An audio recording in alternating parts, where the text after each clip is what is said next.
Film निर्माता महेश भट्ट अपने शुरुआती दौर में मार्गदर्शन की तलाश कर रहे थे। तब वो स्वयंभू गुरु ओशो रजनीश के अनुयायी बने।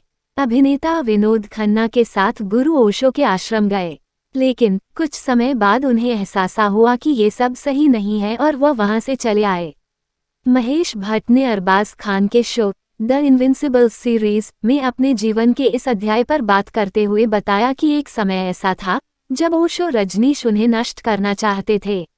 महेश भट्ट ने कहा, मैं एक सामान्य लड़का था। मैंने विश्वासघात, मंजिल और भी हैं जैसी फिल्में बनाई, लेकिन वे फ्लॉप हो गईं। मैं आध्यात्मिक सुपरमार्केट में था। मैं ओशो रजनीश के पास गया और खुद को उनके लिए समर्पित कर दिया। मैंने ही विनोद खन्ना और ओशो रजनीश की मुलाकात करवाई थी। हालांकि कुछ समय बाद मैं वहां से निकल आया, लेकिन विनोद खन्ना वहीं रुक गए। वहां से वापस आने के बाद मैंने उनके द्वारा दी गई माला को तोड़ दिया और कमोड में फेंक दिया। महेश ने आगे बताया, मुझे याद है कुछ समय बाद मेरे पास विनोद खन्ना का फोन आया था। उन्होंने मुझे स्टूडियो बुलाया और कहा, मुझे तुमसे कुछ जरूरी बात करनी है। भगवान तुमसे बहुत नाराज हैं। मैंने कहा, क्यों? उन्होंने कहा, क्योंकि तुमने माला तोड़कर कमोड में डाल दी। मैंने कहा, मैंने इसे तोड़कर वहीं रख दी थी।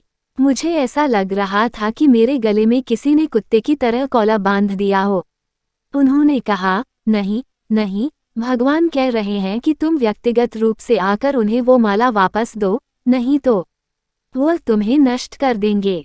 महेश भट्ट ने आगे कहा, मैं आपके पिता के साथ उनसे मिलने गया था।